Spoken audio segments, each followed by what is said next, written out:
Why did I leave Pakistan. Pakistan में मैंने अपनी सारी तालीम वहाँ से हासिल की। I graduated from Pakistan, one of the prestigious institutes, Punjab medical college, जो पंजाब के मेडिकल कॉलेजेस के बड़े नामों में से एक नाम है। वहाँ से मैंने अपनी ग्रेजुएशन की। उसके बाद मैंने हाउस जॉब की, फिर एक प्राइवेट हॉस्पिटल में जॉब कर रहा था and I was a demonstrator, medical college में पढ़ा भी रहा था। I had a good job और ट्रेनिंग भी कहीं ना कहीं मुझे मिल जानी थी।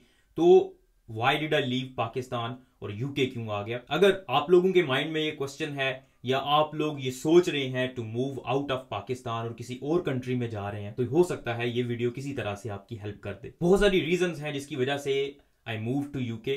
पहले नंबर पे तो ट्रेनिंग अपॉर्चुनिटीज हैं पाकिस्तान के अंदर। ऑल्दो ट्रेनिंग की स्लॉट्स हैं, आप जब आपने एमबीबीएस कर लिया तो सिर्फ एमबीबीएस ही इनफ नहीं होता, you need to specialise in some speciality, और उसके लिए आपको ट्रेनिंग पोस्ट चाहिए होती है। अब देखिए, एमबीबीएस जब आप कर लेते हैं 5 साल का एमबीबीएस, फिर हाउस जॉब, तो आपकी उम्र ऑलरेडी 24 साल, 25 साल, 26 साल हो जाती है।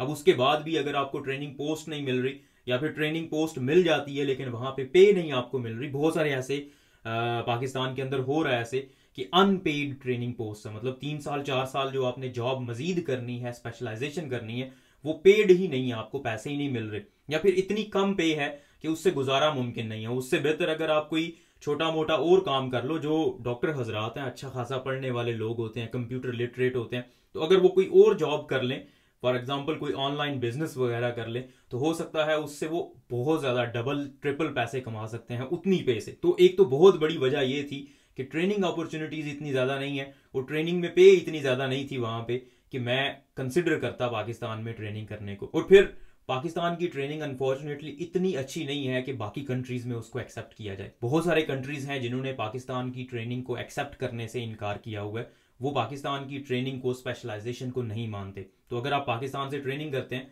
और फिर दूसरे किसी मुल्क में जाके काम करना चाहते हैं, तो आप एज ए जूनियर डॉक्टर ही काम करेंगे, वहां पे एज ए कंसल्टेंट काम नहीं कर सकते क्योंकि आपकी स्पेशलाइजेशन को एक्सेप्ट नहीं किया जाता। और इसके बरक्स अगर आप किसी अच्छे कंट्री से स्पेशलाइजेशन करते हैं तो बहुत सारे मुल्क उस स्पेशलाइजेशन को एक्सेप्ट करते हैं। आप किसी भी अच्छे कंट्री में, किसी दूसरे कंट्री में चले जाएं, फॉर एग्जाम्पल आप गल्फ जाना चाहते हैं, मिडल ईस्ट में, सऊदी अरब, कतर, दुबई वगैरह किसी जगह पे आप जाना चाहते हैं, तो वो स्पेशलाइजेशन एक्सेप्टेबल होती है। इसलिए आई चोज यूके के यूके से स्पेशलाइजेशन करूंगा ताकि इन फ्यूचर अगर मैंने किसी और कंट्री में भी मूव करना है तो मेरे पास ऐसी स्पेशलाइजेशन हो जो मुझे दूसरे मुल्कों में भी काम आ सके। दूसरे नंबर पे बहुत बड़ी वजह पैसा थी। मेरा ताल्लुक एक लोअर मिडिल क्लास से है और मेरे पास को बहुत ज्यादा पैसे नहीं थे, और अभी भी खैर नहीं है इतने पैसे, लेकिन फिर भी I wanted to move out of Pakistan क्योंकि पाकिस्तान में पे इतनी ज्यादा नहीं है डॉक्टर्स की, स्पेशली वो डॉक्टर्स जिनके पास कोई प्रॉपर ट्रेनिंग पोस्ट नहीं है, गवर्नमेंट इंस्टीट्यूट में काम नहीं कर रहे, उनके पास उनकी तनख्वाहें इतनी ज्यादा नहीं है। इस वक्त भी,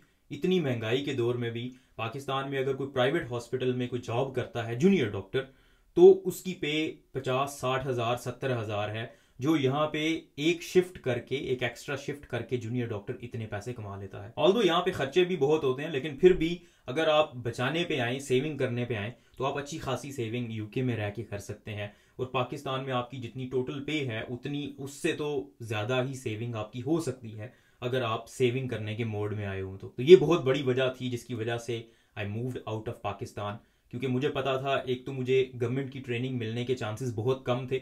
उसकी वजह यह है कि मैं आज़ाद कश्मीर से हूँ और आज़ाद कश्मीर के जो हॉस्पिटल्स हैं वहाँ पे ट्रेनिंग स्लॉट्स इतनी ज़्यादा नहीं है और फिर ट्रेनिंग भी उस तरह से नहीं है।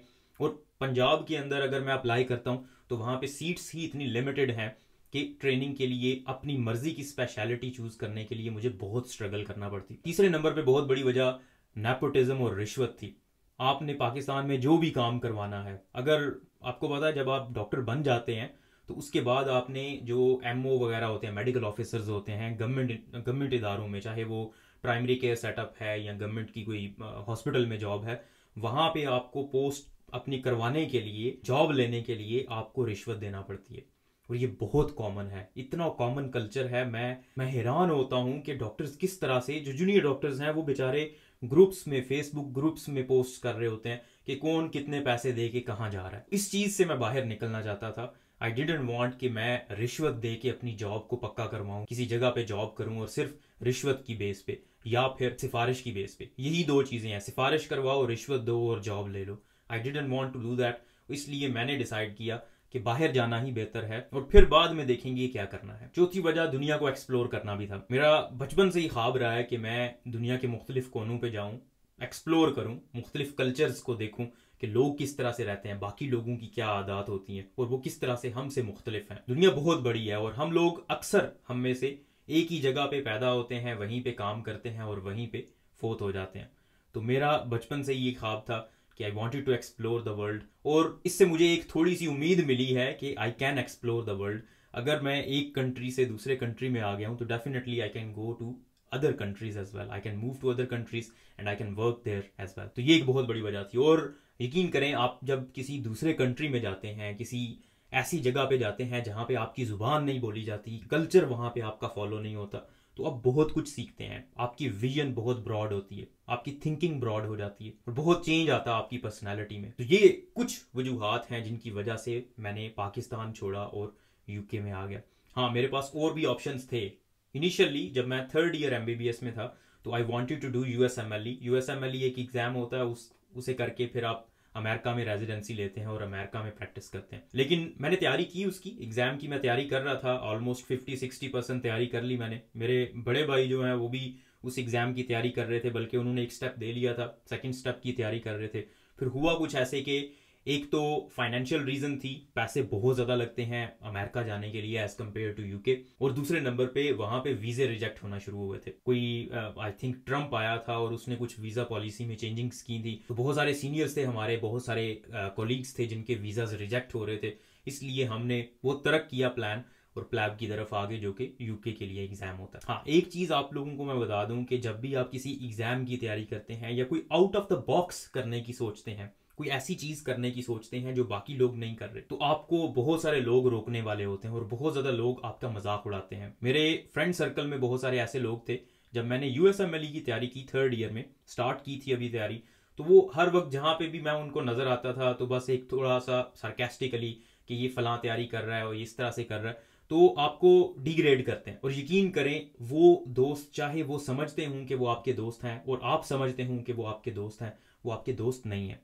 और आपको ऐसे दोस्तों को वार्न करें, अगर वो नहीं समझते तो उनको छोड़ दें, वो आपके दोस्त हो ही नहीं सकते। दोस्त वही है जो आपको सपोर्ट करे, क्रिटिसाइज ना करे। अब मेरा नेक्स्ट प्लान क्या है, आगे मैं क्या करना चाहता हूं, I don't know it yet.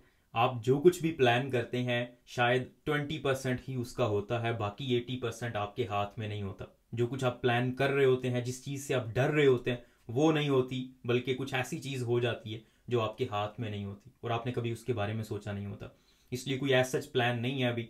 हो सकता है पाकिस्तान वापस चला जाऊं, हो सकता है किसी और कंट्री में मूव कर जाऊं, हो सकता है यहीं पे रह जाऊं।